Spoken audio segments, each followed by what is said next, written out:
Jadi Shalom untuk semua mempelai-mempelai Yeshua HaMashiach. Saya mengucapkan selamat tahun baru 5783. Masih ada kesempatan di mana kita belum rapture, ya. Jangan pakai kata tidak rapture, tetapi kata belum rapture, karena rapture memang pasti akan terjadi, ya. Jadi saya ucapkan selamat tahun baru 5783. Kita memasukin bukan hanya tahun baru saja, akan tetapi kita juga memasukin cycle daripada 7 tahun Shemitah yang baru, ya. Jadi cycle yang baru yaitu 7 tahun, dan di akhir 7 tahun cycle ini adalah tahun Shemitah. Jadi ini adalah cycle Shemitah yang baru. Ya, kita masuk di hari yang pertama atau kedua, ya, dan kita akan menunggu bagaimana Bapak Yahweh akan bekerja sehingga pengangkatan akan terjadi dengan luar biasa. Nah, kita akan masuk soal perhitungannya tidak akan saya bahas hari ini, dan hari ini kita akan bahas mengenai perang dunia di zaman akhir, ya, perang dunia di zaman akhir. Ya, kalau kita melihat ayatnya terlebih dahulu, sehingga kita mempunyai landasan fondasi, yaitu di dalam Matius 24, ayat yang ke-4 sampai yang ke-8. Bisa minta tolong untuk Ibu Kathy bisa membacakan untuk kita semua. Iya.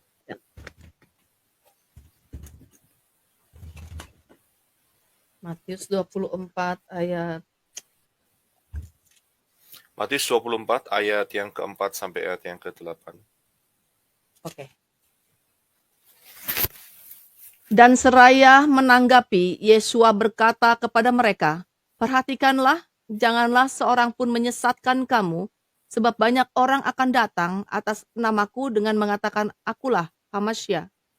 Dan mereka akan menyesatkan banyak orang, dan kamu akan segera mendengar peperangan dan berita perang. Perhatikanlah, janganlah ketakutan, karena seharusnya lah semuanya itu terjadi. Tetapi hal itu belumlah kesudahannya, karena bangsa akan bangkit melawan bangsa, dan kerajaan melawan kerajaan. Dan akan terjadi kelaparan dan wabah penyakit, dan gempa bumi di berbagai tempat.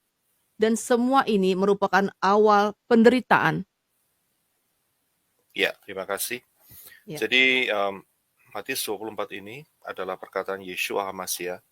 Ada banyak hal terjadi di dalam pembacaan mulai ayat yang ke-4 sampai ayat yang ke-8. Ada banyak hal yang terjadi untuk masuk di dalam zaman yang baru. Ada kelaparan, gempa bumi, dan juga ada wabah dan peperangan. Nah, salah satu yang kita lihat di sini adalah Yeshua berkata bahwa perang itu adalah menjadi salah satu agenda daripada dunia ini, ya. Jadi perang akan terjadi, bangsa akan bangkit melawan bangsa, dan kerajaan akan bangkit melawan kerajaan. Ya, kita fokus di peperangan zaman akhir ini, ya. Jadi kita tidak meluas soal peperangan Diponegoro atau peperangan melawan Belanda dan sebagainya. Kita tidak fokus di sana, ya. Itu urusannya bangsa Indonesia, setiap bangsa punya perang masing-masing. Tapi perang yang satu ini yang kita akan pelajari, yaitu perang dunia di zaman akhir yang berhubungan dengan Israel. Ya, yang berhubungan dengan Israel. Garis bawah di situ, saya tidak membahas perang-perang yang lain, tetapi perang di zaman akhir yang berhubungan dengan bangsa pilihan Bapa Yahweh, yaitu bangsa Israel. Dalam abad yang ke-20 ini, kita melihat bahwa dunia ini sudah mengalami yang namanya Perang Dunia Pertama, yaitu sekitar tahun 1914 sampai 1918, dan memakan banyak korban, kurang lebih sekitar 40 juta, ya, manusia. Dan bukan selesai di sana saja, ya, bukan selesai di sana saja, akan tetapi dunia juga mengalami Perang Dunia yang kedua, ya, Perang Dunia yang kedua, 39 sampai 1945 ya. Dan hebatnya penduduk yang atau korban jiwanya itu sekitar 70 sampai 80 juta jiwa. Ya. Sekitar segitu, dan saat itu ditandai dengan satu peristiwa yang super dahsyat, yaitu dijatuhkannya 2 onde-onde, yang satu di Hiroshima dan yang satu di Nagasaki. Ya, saudara tahu sendiri onde-onde macam apa itu. Ya, jadi itulah yang terjadi. Nah, setelah peristiwa-peristiwa 2 perang yang besar ini, maka tidak lama kemudian bangkitlah satu movement dan menghasilkan, ini singkat cerita ya, satu kegerakan di mana Israel itu lahir kembali, yaitu pada tanggal Gregoriannya adalah 14 Mei 1948.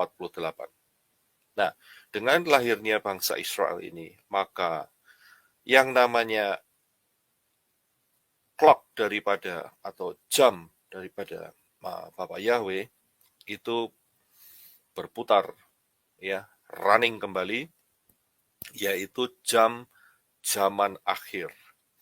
2 perang sebelumnya, Perang Dunia Pertama dan Kedua, itu membuat kegerakan bangsa Israel itu untuk mempersiapkan diri, ya, masuk di zaman di mana kalender Bapak Yahweh tentang penyelesaian zaman akhir ini berjalan kembali. Ya, jadi sejak saudara masih ingat ya, saat Perang Dunia Kedua, terutama saat Hitler ya membantai ya bangsa Yahudi, ya sekian juta manusia binasa saat itu, termasuk negara-negara sekutu yang musuhnya seperti Soviet dan sebagainya saat itu. Tetapi secara spesifik Hitler menghancurkan bangsa Israel, tapi bangsa Israel saat itu belum berbentuk sebagai satu negara. Tetapi Bapak Yahweh dengan menggunakan cara itu, maka bangkitlah negara Israel kembali ke tanah Kanaan, ya, bukan tanah Palestina, tapi tanah Kanaan, tanah perjanjian. Mei 14 Mei 1948. Ya, dan dari situ kita bisa lihat bahwa jam daripada Bapak Yahweh itu bergerak. Nah, kita kalau kepingin tahu planning rencana Bapak Yahweh, itu kita tidak bisa lepas dari kalender Bapak Yahweh terhadap Israel. Jadi untuk orang-orang yang menolak Israel, anti dengan Israel, matanya akan tetap tertutup dan buta, ya, dengan kalender daripada Bapak Yahweh ini, yaitu mengenai zaman akhir. Banyak orang yang menolak Israel, orang-orang Yunani, ya, yang menyembah si Y tadi, ya, mereka menolak Israel sehingga mereka tidak dapat memahami tentang secara baik, ya, tentang zaman akhir ini, karena polanya adalah harus mengenal pola daripada Israel, ya, mengenal daripada umat pilihan Bapak Yahweh, ya, yang keluar dari Abraham, Ishak dan Yakub dan seterusnya. Ya, jadi jangan harap untuk orang-orang yang anti, ya, alergi dengan Israel, mereka dapat pengertian yang baik tentang zaman akhir, ya. Itu sangat tidak mungkin, dan kalau mereka berbicara, mereka hanya cocokmologi. Merekalah yang cocokmologi kalau mempelai-mempelai Yeshua HaMasiah yang mengenal akan kebenaran ini bukan cocokmologi, tetapi memang cocok. Ya, jadi karena cocok dengan kebenaran firman, ya. Jadi saudara harus paham, bagi siapa yang tidak mau kembali ke pola Israel, maka bertobatlah, itu adalah jalan terbaik sebelum pengangkatan terjadi. Ya, kita akan masuk yang berikutnya. Nah, perang zaman akhir ini yang kita lihat hanya perang yang berhubungan dengan Israel, karena kalendernya ada di sana, karena timingnya ada di sana, karena waktunya ada di sana. Nah, kalau kita lihat, ya, perang zaman akhir yang berhubungan dengan Israel, itu saya bisa lihat ada 3 perang. Ya, ada 3 perang. Nah, kita lihat slide berikutnya, yaitu yang pertama adalah perang Gog dan Magog. Yang kedua adalah perang Armageddon, dan yang ketiga adalah perang Gog Magog. Nah, ini membuat sebuah kebingungan di sini. Memangnya ada 2 kali perang Gog Magog. Nah, sehingga banyak orang berpikir ya ada kesamaan dengan perang Gog Magog yang pertama dengan Gog Magog yang kedua. Jadi membingungkan. Ya. Nah, saya akan bawa saudara sehingga saudara tidak tersesat di dalam kebingungan ini. Saya akan lihatkan satu persatu akan perang ini, ya, dan timeline-nya, ya, lini masanya, sehingga saudara bisa memahami tentang setiap perang ini.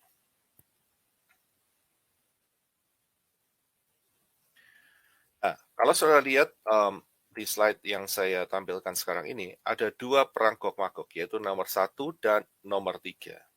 Sebetulnya ini adalah sebuah kesalahan pemahaman. Ya, kesalahan pemahaman. Yang benar itu adalah ini, saudara.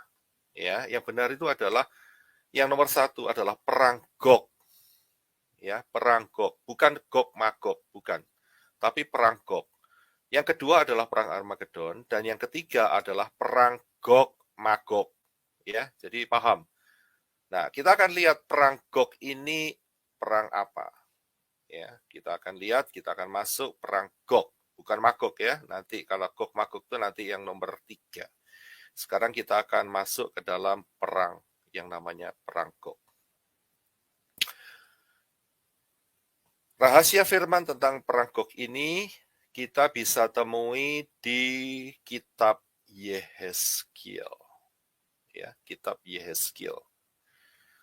Ya, dan Yehezkiel hidup sekitar 600 tahun sebelum Yeshua HaMasyiah. Sebelum Masehi.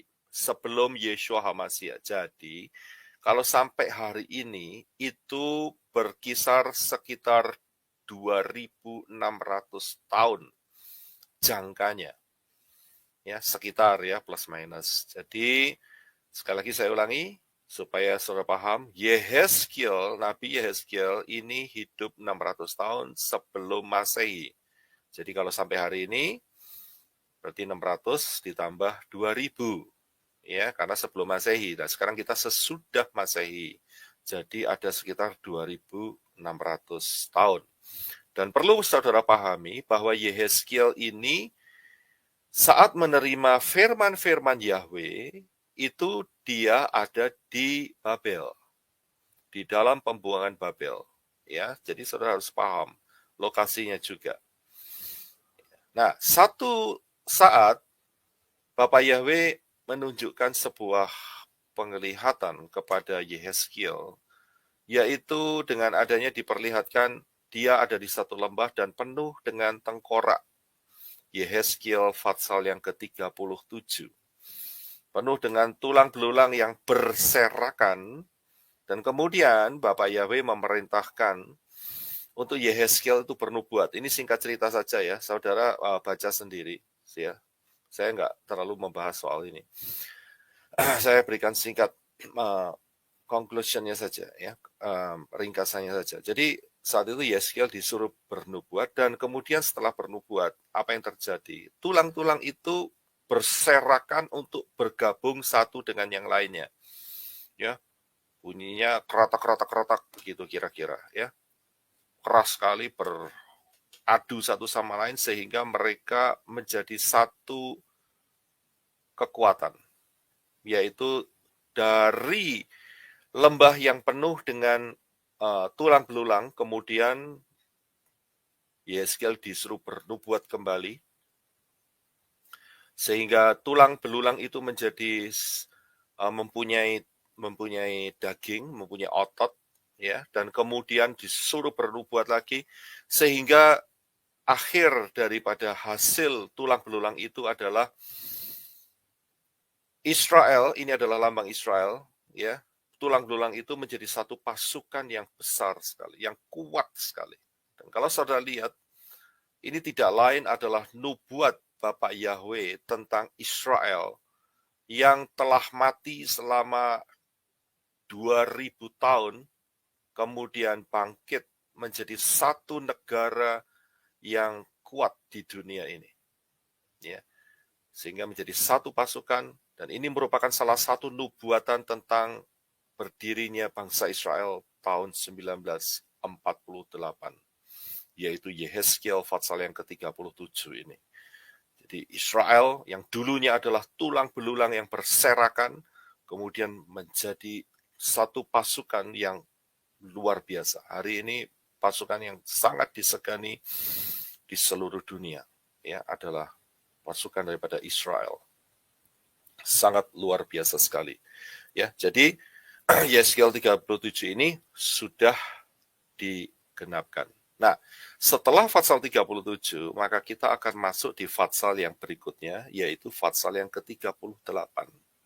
Nah, 38 dan 39, Yehezkiel 38-39, ya nanti saudara baca sendiri ya, tentang nubuatan ini, tapi saya ambil hanya ringkasannya saja, sehingga saudara akan paham, Yehezkiel 38-39 ini adalah satu pertempuran yang akan dihadapi oleh Israel yang telah menjadi satu negara sejak 1948. Nah, kita masuk di dalam Yehezkiel 38. Inilah yang disebut sebagai perang Gog. Ya, perang Gog. Saya akan bacakan perlahan-lahan, tidak semua. Akan tetapi saudara akan bisa melihat di sini ya. Yehezkiel 38. Datanglah firman Yahweh kepadaku, hai anak manusia, tunjukkanlah mukamu kepada Gog di tanah Magog.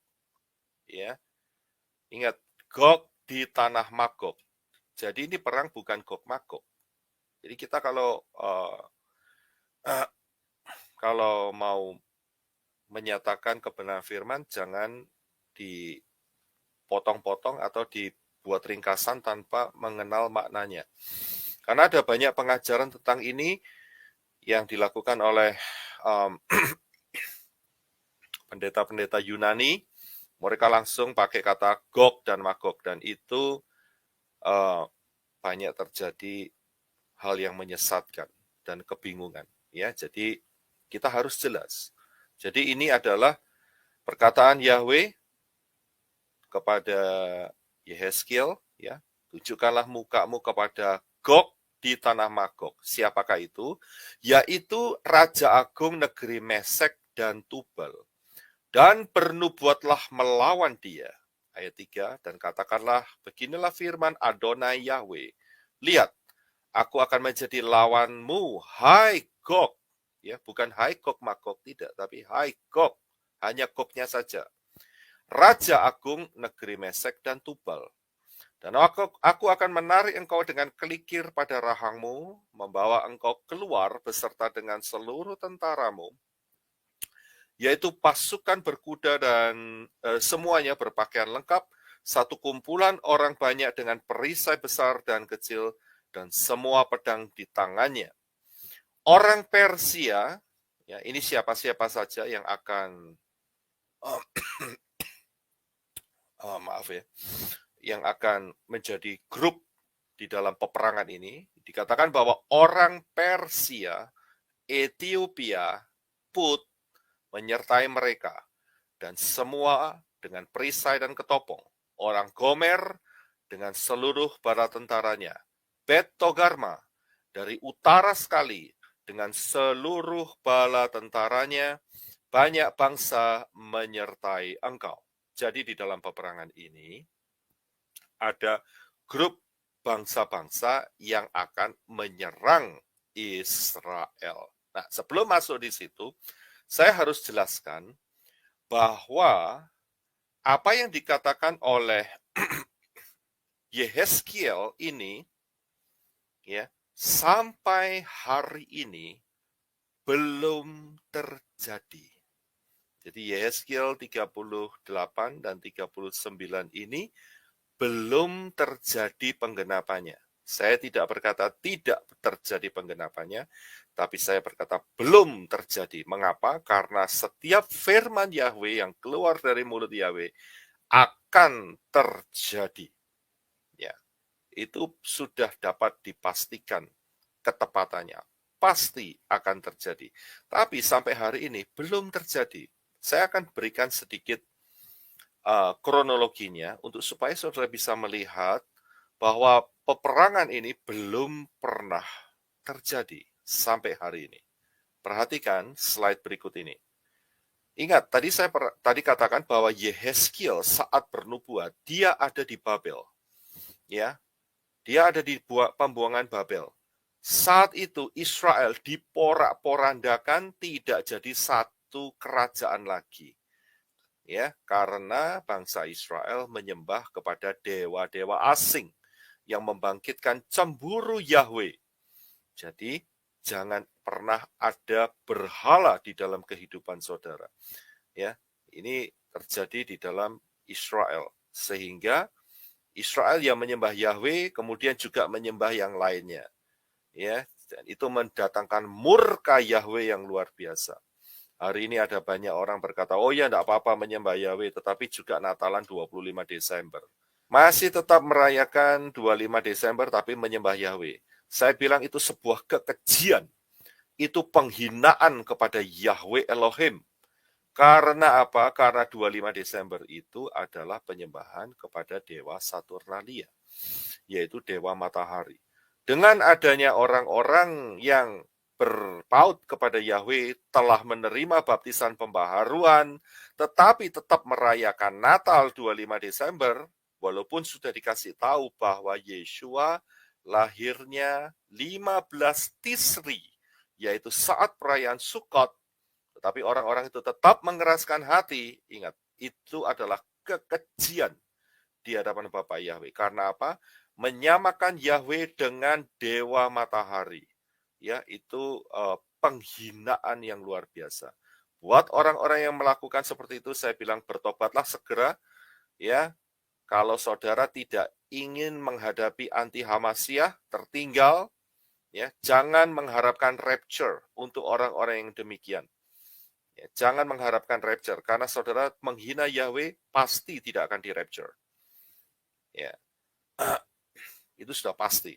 Bapak Yahweh tidak suka seseorang dengan hati ganda, menyembah Yahweh, tapi juga menyembah yang lainnya. Ya, perhatikan baik-baik. Dan inilah adalah kita bisa belajar dari sejarah Israel. Israel dibuang ke Babel gara-gara dia menuhankan Yahweh dan Baal, juga Asitoret dan lain sebagainya, Tamus dan sebagainya. Ya. Nah, saat itu saya kembali ke topik Yehezkiel, saat zaman Yehezkiel itu Israel nggak ada, San. Ya, kerajaan Israel sudah porak-poranda. Dan setelah Yehezkiel, Israel kembali dikuasai oleh Medo dan Persia. Ya, dua kerajaan, dua kekaisaran. Ya, Medo dan Persia. Setelah Medo Persia, Israel dibelenggu lagi oleh Yunani. Ya, salah satu yang terkenal adalah Alexander the Great. Jadi Israel di bawah kekuasaan daripada penguasa ini. Jadi nggak jadi satu negara lagi atau satu kerajaan lagi, enggak. Ya, setelah Yunani apa yang terjadi? Israel dibelenggu oleh Romawi. Ya, dan setelah Romawi, Israel terserak ke seluruh muka bumi. Ya, ingat peristiwa di mana Jenderal Titus menghancurkan Bait Suci dan Yerusalem tahun 70 Masehi. Sejak itu Israel hilang lenyap. Ya, terserak. Jadi apa yang dinubuatkan oleh Yehezkiel, yaitu Yehezkiel 38 dan 39 ini, belum pernah terjadi. Dan sampai tahun 1948, Israel baru kembali menjadi sebuah negara yang berdaulat. Ya, dari sini kita bisa simpulkan bahwa nubuat Yehezkiel 38 sampai 39 itu sejak 2600 tahun yang lalu sampai titik hari ini, yaitu tahun 2022, peristiwa apa yang diucapkan oleh Yeskel belum terjadi. Memang saat Israel telah menjadi satu negara, terjadi beberapa peperangan, ya, yang kita bisa lihat di sini, yaitu perang 6 hari. Ini tidak melibatkan semua yang dideskripsikan oleh Yehezkiel 38 yang kita baca tadi, tidak. Hanya Mesir, Irak, dan sedikit Jordan dan Syria kalau tidak salah. Sekitar beberapa negara saja Islam di sekitarnya, tetapi tidak menyeluruh seperti yang telah deskripsikan di dalam Yehezkiel 38 tadi. Ada Persia, ada Put, ada Ethiopia, ya. 6 hari perang tahun 1967 tidak melibatkan bangsa-bangsa yang tercatat di dalam Yehezkiel 38 lagi. Juga di dalam perang Yom Kippur, ya, tahun 1973. Ya. Dalam perang ini pun juga tidak melibatkan seperti yang dideskripsikan oleh Yehezkiel 38. Jadi kita bisa memastikan bahwa apa yang dikatakan Yehezkiel 38-39 ini sampai hari ini belum pernah terjadi. Bahkan saya ingin tambahkan di sini, ya, kita harus tahu bahwa yang namanya Iran itu adalah Persia, atau saya balik dulu supaya saudara nggak bingung. Tadi kita kan baca di dalam Yehezkiel 38 ada kata Persia. Persia itu adalah Iran saat ini, negara Iran. Dan negara Iran itu sangat bersahabat dengan Israel. Walaupun saat itu Iran dikuasai oleh Islam, tetapi masih di dalam penguasaan Syah namanya. Ya, ini kayak kaisar begitulah kira-kira, yang turun-temurun raja, ya. Ya, Syah namanya, Syah Iran. Yang terakhir Syah Iran adalah Muhammad Reza Pahlavi, ya. Kita lihat dari namanya saja memang nama Islam. Tetapi Iran, ya, sampai dengan tahun 1978 saat Muhammad Reza Pahlavi ini berkuasa, itu mereka punya hubungan baik. Mereka tidak pernah berpikir bahwa Iran ini akan menjadi musuh bebuyutan daripada Israel. Tidak pernah. Tapi itu sampai tahun 1978. Dan sejak tahun 1978 terjadi sebuah shifting atau sebuah perubahan yang luar biasa, di mana terjadi revolusi di Persia, di Iran, yang terjadi selama 1 tahun, yaitu tahun 1978 sampai 1979. Muhammad Reza Pahlavi digulingkan saat itu. Ya, dia digulingkan, dia tidak lagi berkuasa, dan mulai saat itu Persia atau Iran itu dikuasai oleh satu rejim, yaitu Islam yang radikal. Dan ini terjadi sampai hari ini. Ya, sampai hari ini. Jadi saudara tahu bahwa dari sini kita bisa lihat, ya, orang-orang saat itu sebelum 1978 berpikir tidak mungkin Iran akan menjadi musuh yang akan menyerang Israel. Tetapi hari ini kita bisa melihat penggenapannya sudah mulai terbuka. Iran sangat berambisi untuk menghancurkan umat pilihan Bapak Yahweh, yaitu Israel. Perhatikan saja sepak terjangnya. Ya, bolak-balik dia bohong terus dengan yang namanya grup untuk pembuat nuklir, ya, karena Iran sangat berambisi dan Iran support banyak kepada teroris-teroris untuk mengarahkan tembakannya, untuk mengarahkan peluru rudalnya dan sebagainya ke Israel. Dia sangat benci sekali dengan Israel. Dan hari ini kita bisa mulai mencium bahwa Iran yang dinubuatkan oleh Yehezkiel 2600 tahun yang lalu mulai masuk di dalam penggenapannya. Kalau kita lihat berikutnya adalah Yehezkiel 38-39 ini, ada negara-negara yang di sebelah utara dan di sekitar Israel yang akan menjadi musuh dan menyerang bersama-sama. Dan sangat besar kemungkinan Rusia akan ikut perang dalam hal ini. Ya, kalau saudara lihat di sana ada kata Tubal, ya, dan kalau saudara lihat daerahnya itu adalah daerah Turki di utara daripada Israel. Dan ada lagi yang lebih utara lagi, Bet Togarmah. Ya, itu kalau saudara tarik ke atas, ya, itu bisa menjadi kemungkinan besar Rusia akan ikut di dalam peperangan ini. Ada beberapa nama yang tidak berubah seperti Ethiopia. Ethiopia hari ini adalah kekuatan Islam juga di daerah Afrika, benua Afrika daerah utara. Dan kemudian ada Put, yaitu Libya, ya, dan Persia juga, ya. Dan saudara bisa lihat negara-negara itu yang bergabung di dalam satu koalisi untuk menyerang Israel di dalam penggenapan daripada Yehezkiel 38 dan 39. Cukup unik juga bahwa ada bangsa-bangsa yang tidak ikut di dalam peperangan ini. Kalau sudah lihat, ya, siapa-siapa saja, yaitu USA. Amerika Serikat tidak tercantum namanya di situ.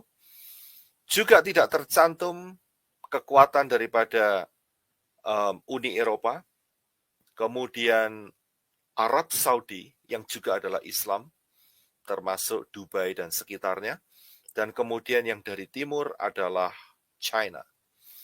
Ya, tidak termasuk, ya, di dalam pertempuran ini.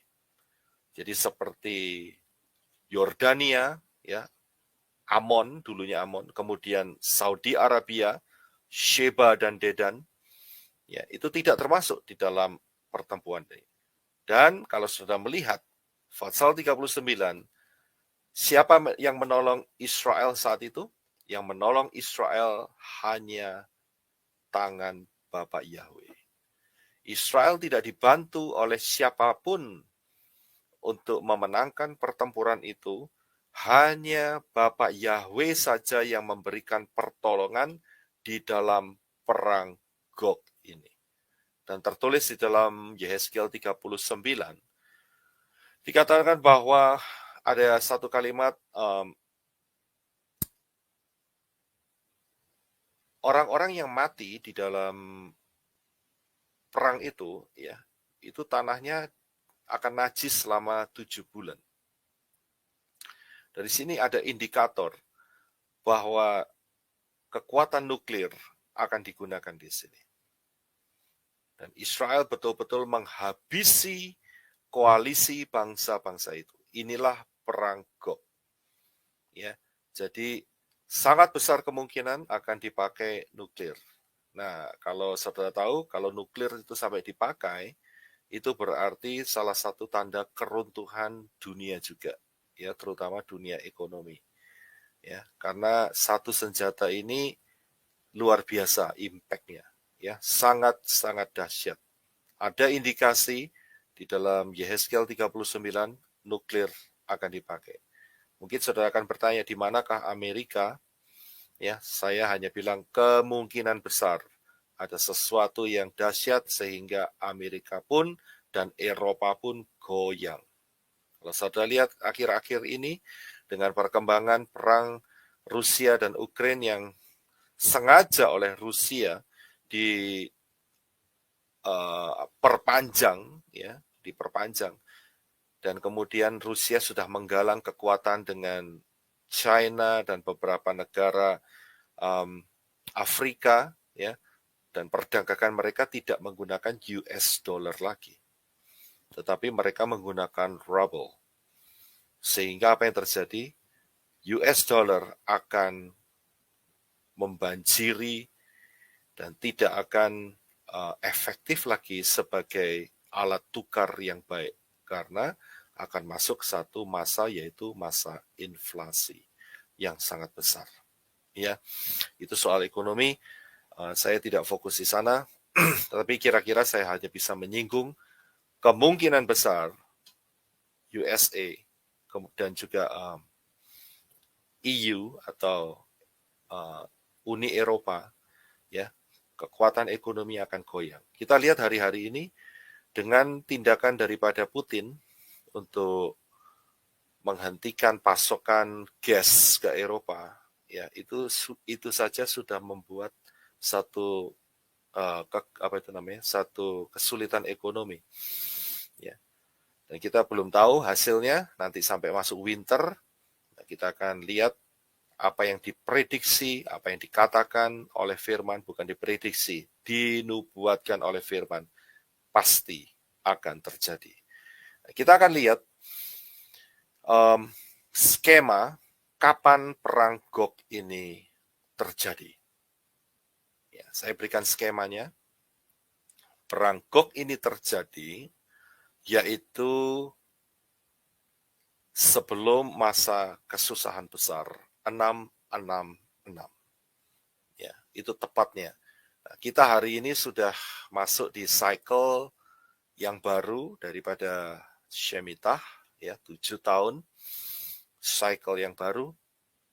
Dan kalau kita lihat, ya, dengan perhitungan pola, ya, yang Bapak Yahweh berikan mengenai 2030 atau lebih tepatnya 2029-2030, maka kita bisa melihat bahwa kita sedang memasuki cycle yang terakhir 7 tahun ini. Dan ini akan terjadi di dalam 3,5 tahun ini, ya, sebelum masuk ke dalam dunia ini, ya, sebelum dunia ini masuk ke dalam anti-Hamasyah, yaitu yang usianya juga tidak lama, hanya 3,5 tahun. Saudara bisa lihat, saya beri tulisan merah, perang Gog itu terjadi di 3,5 cycle Shemitah yang pertama.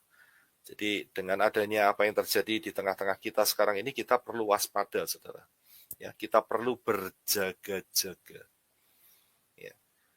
Saat perang ini terjadi, ini adalah salah satu tanda yang sangat mendekati sekali, ya, yang kita akan melihat bahwa ini akan merupakan satu penggenapan yang sudah tertulis 2.600 tahun yang lalu. Ya, dan kalau ini digenapi, maka tidak lama lagi akan terjadi pengangkatan. Ya, kita sudah masuk di cycle ini.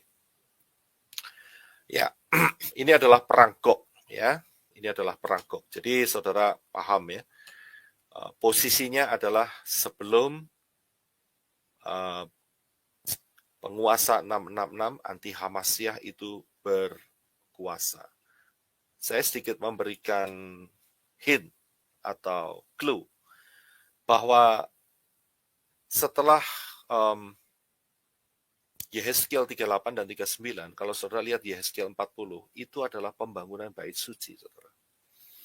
Ya, pembangunan bait suci. Itu ukuran-ukurannya diberikan oleh Bapak Yahweh kepada Yehezkiel. Pembangunan bait suci. Ya. Apakah pembangunan bait suci ini terjadi setelah perang Gog ini? Bisa jadi. Ya, bisa jadi. Karena clue-nya adalah Yehezkiel 37, Israel telah menjadi satu negara, 1948, kemudian terjadi perang Gog, dan setelah itu barulah bait suci bisa berdiri. Itu bisa jadi seperti itu. Ya, ya, kita akan lompat ke topik yang berikutnya. Setelah perang Gog, yang kedua adalah perang Harmagedon. Ya, perang Harmagedon. Nah, perang Harmagedon ini tertulis di dalam kitab Wahyu, Fatsal yang ke-16, ayat 14 dan 16. Itulah roh-roh setan yang mengadakan perbuatan-perbuatan ajaib dan mereka pergi mendapatkan raja-raja di seluruh dunia untuk mengumpulkan mereka guna peperangan pada hari besar, yaitu hari Elohim yang Maha Kuasa. Yang ke-16, lalu ia mengumpulkan mereka di tempat yang dalam, bahasa Ibrani disebut Armageddon. Ya, terima kasih. Ya. Kalau saudara lihat di sini ada ditulis ayat 14 itu adalah peperangan pada hari besar. Hari besar apa? Yaitu harinya Elohim yang Maha Kuasa. Siapakah Elohim yang Maha Kuasa? Tidak lain adalah Yahweh Elohim. Ya, jadi rahasia perang Harmagedon ini secara spesifik kata Armageddon ini muncul di Wahyu 16 ayat 14 dan 16. Ya. Satu tempat yaitu Armageddon, di lembah yaitu lembah Megiddo. Nah, mungkin ada yang bertanya, kalau begitu apakah perang Harmagedon ini ada di dalam nubuatan perjanjian lama atau Tanak? Ya, saya akan coba bukakan beberapa ayat sehingga saudara paham bahwa perang Armageddon ini ada di dalam perjanjian lama, ada di dalam Tanak. Memang secara spesifik tidak ditulis Armageddon, tetapi kalau saudara lihat, ya perikopnya setiap ayat yang akan kita baca di sini itu mengenai peperangan hari Elohim yang Maha Kuasa. Ya, nah, saya akan bukakan. Yang pertama ada di dalam Yesaya 24 ayat 21. Ya, Yesaya 24 ayat 21 dikatakan demikian. Maka pada hari itu Yahweh akan menghukum tentara langit di langit dan raja-raja di bumi di atas bumi. Ya. Ingat ya, ini saya hanya potong ayat, tetapi kalau saudara, saya kasih PR aja lebih baik. Saudara baca satu fatsal, ya. Satu fatsal daripada misalnya Yesaya 24, saudara baca seluruhnya. Dan saudara akan temukan ayat ini adalah ayat yang berhubungan dengan Armageddon, di mana Yahweh akan menghukum raja-raja bumi. Ya, dia akan menghukum tentara langit. Siapa tentara langit? Hilal ben Sakar. Ya, malaikat yang jatuh itu akan dibelenggu setelah itu selama 1000 tahun. Untuk raja-raja di bumi, siapa itu? Yaitu 666.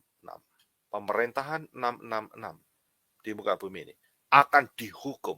Ini adalah peperangan. Kemudian, Zakaria 14 ayat yang ketiga.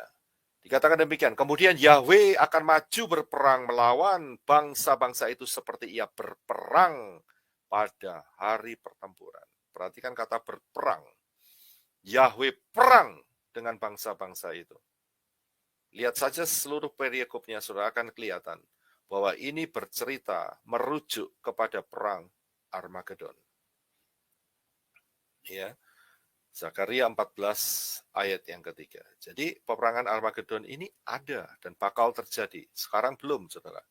Yesaya 16 ayat yang keempat.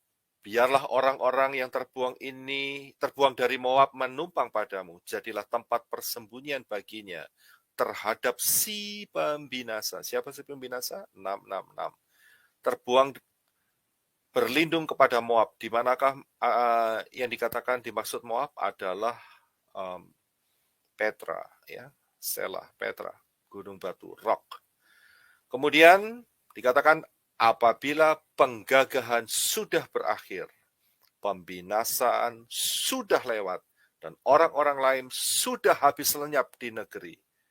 Perhatikan kata sudah berakhir, sudah lewat, dan sudah habis lenyap. Bagaimana orang-orang lalim akan dilenyapkan? Hanya ada satu cara, dengan sebuah pertempuran yang dahsyat, yaitu Yahweh Elohim akan bertempur, berperang melawan orang-orang lalim dan pembinasa keji ini. Inilah perang Armageddon. Daniel 2 ayat 44. Tetapi pada zaman raja-raja, Elohim semesta langit akan mendirikan satu kerajaan yang tidak akan binasa sampai selama-lamanya, yaitu kerajaan Yeshua HaMashiach, dan kekuasaan tidak akan beralih lagi kepada bangsa-bangsa lain. Kerajaan itu akan meremukkan segala kerajaan dan menghabisinya. Tetapi kerajaan itu sendiri akan tetap untuk selama-lamanya. Jadi kerajaan Yeshua HaMashiach, di mana Yeshua HaMashiach akan turun ke bumi. Siapakah Yeshua HaMashiach? Tidak lain adalah Bapa Yahweh sendiri. Ya, dan akan menghabisi bangsa-bangsa, yang dihabisi bangsa yang terakhir. Ya. Termasuk yang lain sudah mengikut. Babel hari ini sudah lenyap, saudara. Yunani sudah lenyap, Romawi sudah lenyap, ya. Nah, yang dihabisi yang terakhir ini yaitu anti-Hamasiyah di dalam sebuah pertempuran. Jadi dari sini kita bisa melihat dari ayat-ayat ini, kita melihat perang Armageddon itu siapa lawan siapa, ya. Kalau kita lihat kronologinya, nah saya bukakan chartnya, timelinenya. Saya lihat perang Armageddon itu adalah perang antara Yeshua HaMashiach dengan disertai oleh bukan malaikat, tetapi orang-orang kudusnya, ya, yang terangkat masuk dalam pengangkatan. Itu berperang dengan anti-Hamashiach yang telah berkuasa selama 3,5 tahun saja. Ya, dan itu menurut perhitungan, ya, ada di sekitar tahun 2029 dan 2030. Ya, itulah terjadi perang Armageddon. Ya. Ada yang berpikir atau punya pemahaman yang salah, yaitu bahwa perang Armageddon itu adalah perang bangsa Israel dilawan oleh bangsa-bangsa, atau bangsa-bangsa seluruh dunia melawan Israel. Ini pengertian yang salah. Ingat, saat zaman anti-Hamasiyah, Israel diporak-porandakan habis. Ingat, ya, anti-Hamasiyah dikasih waktu 3,5 tahun untuk menghajar habis Israel saat itu. Dan Israel lari ke Petra. Ya, jadi pengertian Armageddon itu bangsa-bangsa melawan Israel. Keliru besar. Karena bangsa Israel sudah kocar-kacir, saudara. Ya, nggak ada lagi batang hidungnya. Sudah dipastikan terjadi Holocaust yang kedua. Ya, ini pengertian yang salah. Jadi pengertian yang benar adalah kita harus kembali kepada firman. Ya, kita harus kembali kepada firman. Ayatnya panjang, saudara baca sendiri, ya, di dalam Wahyu 19 ayat yang ke-11 sampai 21. Saudara akan lihat, saya akan bacakan ayat yang ke-15 saja. Dan dari mulutnya keluarlah sebilah pedang tajam yang akan memukul segala bangsa. Jadi, dari mulut Yeshua HaMashiach keluar pedang yang akan membinasakan bangsa-bangsa. Ya, jadi bukan pengertiannya itu bangsa-bangsa melawan Israel. Tidak. Bukan. Ya, bukan seperti itu. Akan tetapi yang benar adalah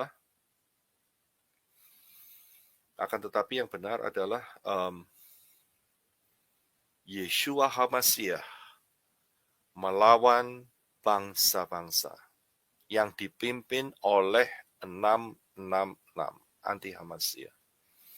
Ya, saudara dan saya yang terangkat, kita sudah pakai tubuh kemuliaan, tidak mungkin mati lagi. Ya, kita pakai tubuh kemuliaan yang sangat luar biasa.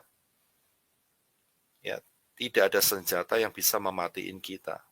Kita sudah lewat kubur.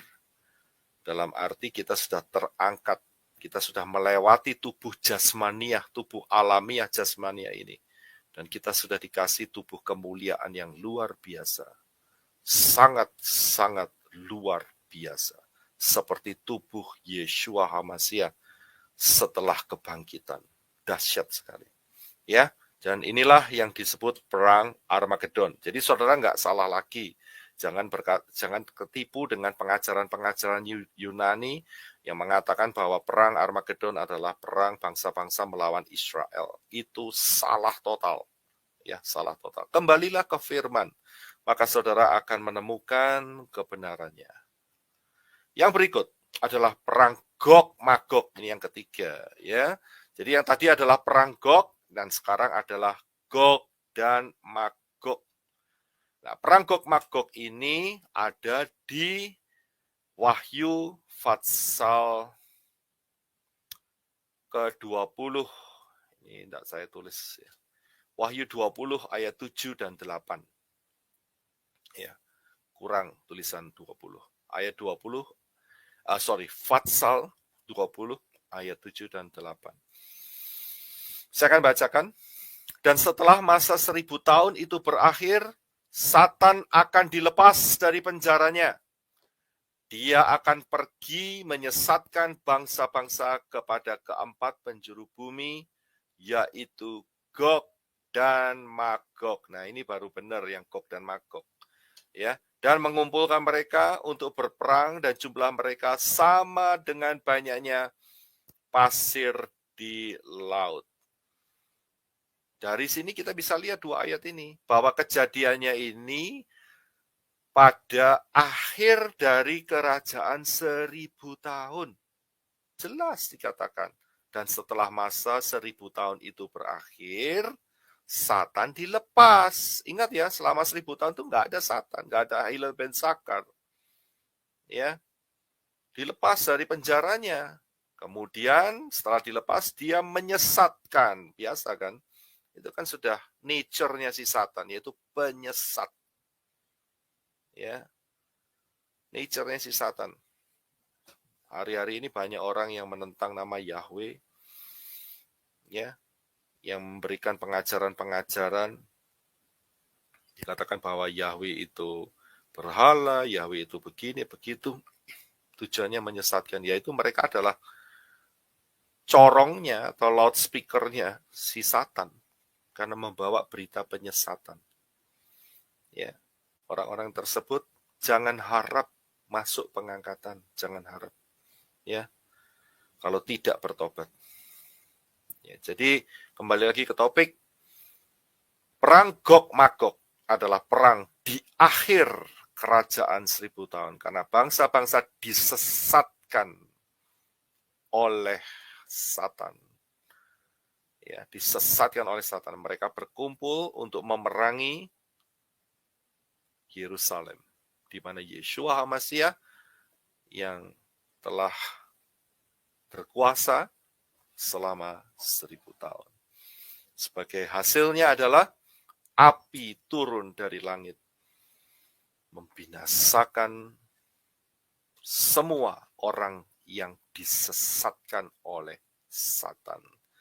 Ya, lihat api turun dari langit. Nah, saya akan berikan supaya diagramnya sehingga saudara lihat dengan jelas. Perhatikan di sebelah kanan, yaitu ada tulisan 3029 atau itu bukan 2030, ya, itu seharusnya 3030, maafkan saya, ya, saya nggak ngecek lagi di situ, ya, seharusnya 3029 atau 3030, ya, yaitu perang Gog dan Magog. Setelah Satan dilepas dan terjadilah perang Gog-Magog, di mana Yahweh menurunkan api dari langit, dan disitulah selesai, yaitu kiamat. Nah, saudara perhatikan, selama 1000 tahun, diberi kondisi yang sangat luar biasa, blessing yang ajaib oleh Yahweh. Ya, Yeshua HaMashiach bisa dilihat langsung dengan kasat mata. Kemudian di tengah-tengah komunitas kerajaan 1000 tahun ada orang-orang bukan orang sempurna, orang-orang dengan tubuh kemuliaan, resurrection, tubuh kemuliaan, ya, resurrection body, tubuh kemuliaan seperti Yeshua HaMasiah. Tapi toh hati manusia kalau tidak mau condong kepada Yahweh, tidak mau dididik di dalam Torah, hasilnya adalah seperti yang dikatakan oleh Wahyu tadi, ya, yaitu bahwa